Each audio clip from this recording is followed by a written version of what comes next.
Hello, I'm Colin Green, and you are listening to Spikepit. The Dungeon Master's Guide by Gary Gygax was the second book of rules for the AD&D game. It was published in 1979. The iconic cover of the Dungeon Master's Guide shows adventurers fighting an Efreet. It's only when you look at the back cover that you realise that the battle is being fought on the elemental plane of fire in the city of Brass. Players wanting more information on this legendary locale would need to wait a few decades for the release of ALQ4 Secrets of the Lamp 1993, unless they were able to play in Rob Kuntz's tournament adventure in the late 80s. This cover was later replaced with a Jeff Easley illustration of a dangerous-looking Dungeon Master. The interior artwork in the Dungeon Master's Guide is by David C. Sutherland III, Dave Trampier, Darlene Peckle, Will McLean, David S. LaForce and Errol Otis. It includes a few pieces that would surprise modern players, including some partial nudes and some cartoons, both of which were common in early D&D releases. The most famous illustration in the book is probably Trampier's beautifully executed full-page illustration of A Miracle the Chaotic riding through town. A number of the cartoons are quite memorable too, such as the pictures of a +2 back scratcher and the image of a fighter cringing from a rust monster. TSR began moving towards a new edition of the D&D game in 1977, either with the publication of Basic Dungeons & Dragons or the Monster Manual, depending on how you categorise those early releases. However, it took 2 years for that new game to fully appear.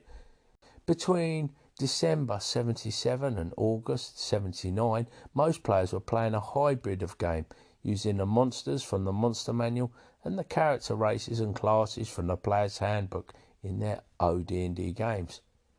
In 1979, the AD&D rules were finally completed, and players now could play pure AD&D games if they wanted. Many new players surely did, but the line between OD&D, BD&D and AD&D remained fuzzy throughout the early 80s, and older players were just as likely to stay with their hybrid homebrews. All of the original AD&D books were reprinted extensively in the 80s and even into the 90s. TSR records 14 official printings of the original Dungeon Master's Guide, but the ASEAM website notes more, in part because variant versions were sometimes hand-assembled at TSR. The first printing of the Dungeon Master's Guide had a big problem.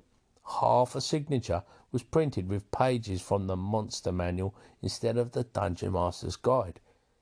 TSR was forced to record a book, which made the long-awaited finale to AD&D rare even after its publication. The sixth printing, published just 4 months later in December, brought the first large-scale change to the book.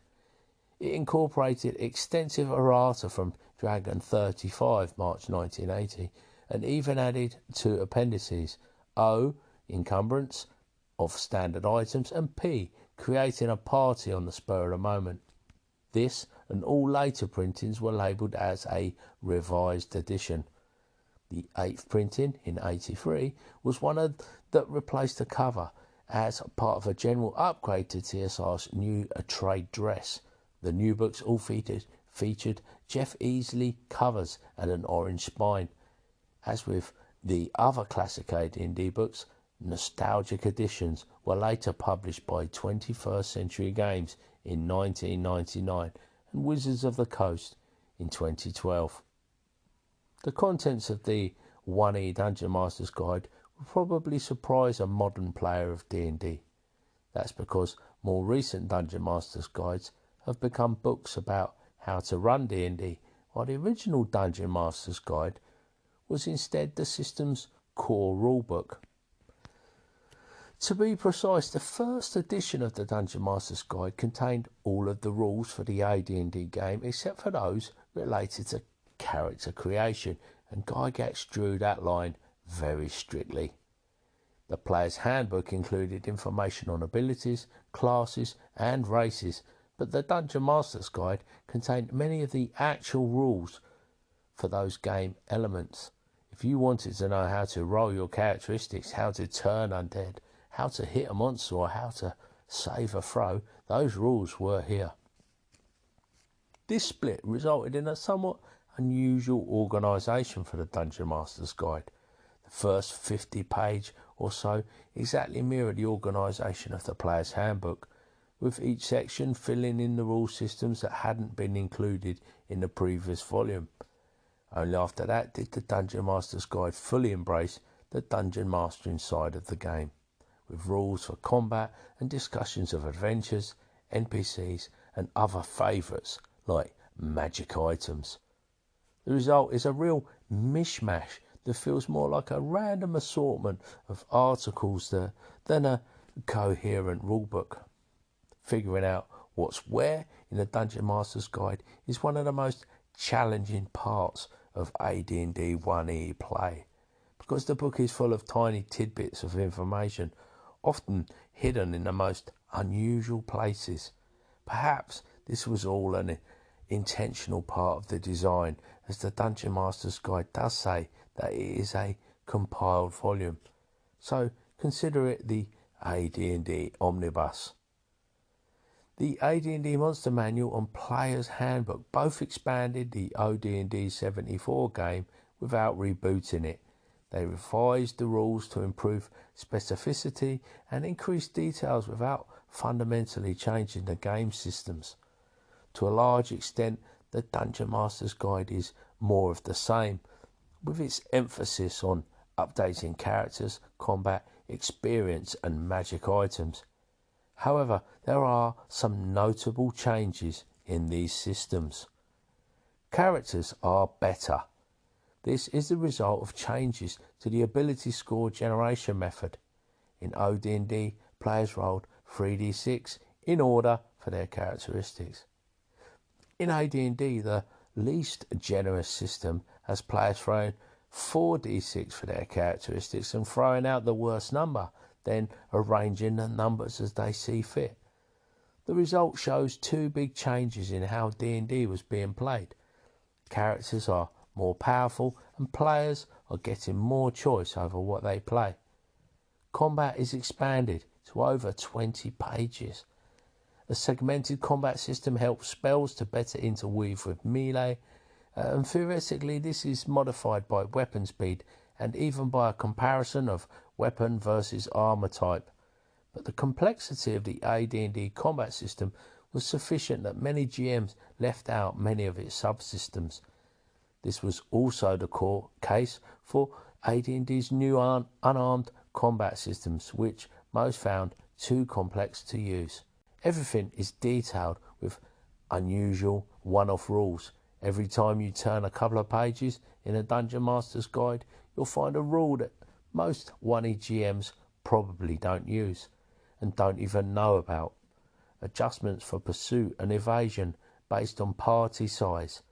Special AC rules for unhelmeted characters. Organisational suggestions for monsters. Insanity lists, intoxication effects and recovery, government forms. Improvision that causes the eyes to glow bright red. It's all here. One of the most impressive parts of the Dungeon Master's Guide is its set of appendices. There are 16 total, though the last two only added with the fourth printing of the book. Some of the appendices were apparently heavily influenced by Bob Bledsaw of Judges Guild, who already produced notable GM guides like Ready Ref Sheets 1977-78, and who then sent Gygax hundreds of pages of material from his own campaign. A few of the appendices are worth additional comment. Appendix A is a random dungeon generation table, which allows for solo AD&D play in an infinite dungeon. Appendix C contains encounter tables for monsters and includes AD&D's most infamous subtable, the random Harlot table. Appendix E lists all the AD&D monster stats, including their experience points values, which had been missing from the monster manual. Appendix N, the inspirational and educational reading list, is the most famous of the appendices. It shows the breadth of AD&D's influences from heroic fantasy, Tolkien, to historic fantasy, Anderson, to swords and sorcery, Howard, Lieber, and Moorcock, to science fantasy, Burroughs, Farmer, and Lanier. Of course, some of these sources have since gone out of favour.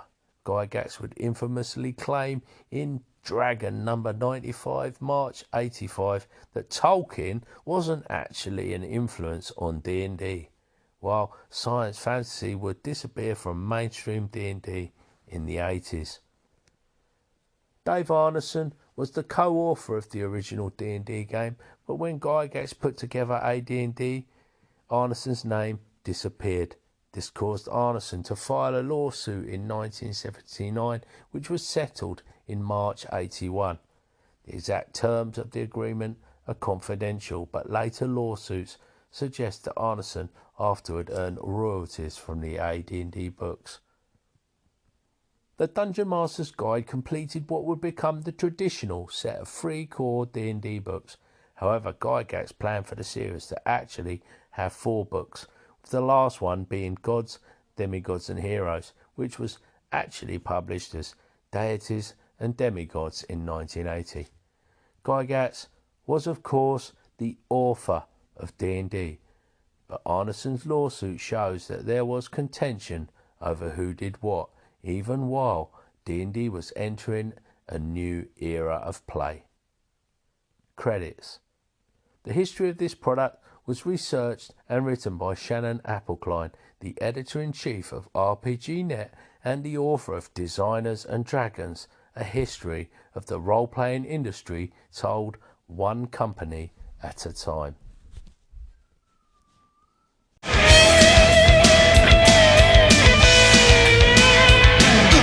And that, as they say, is a wrap.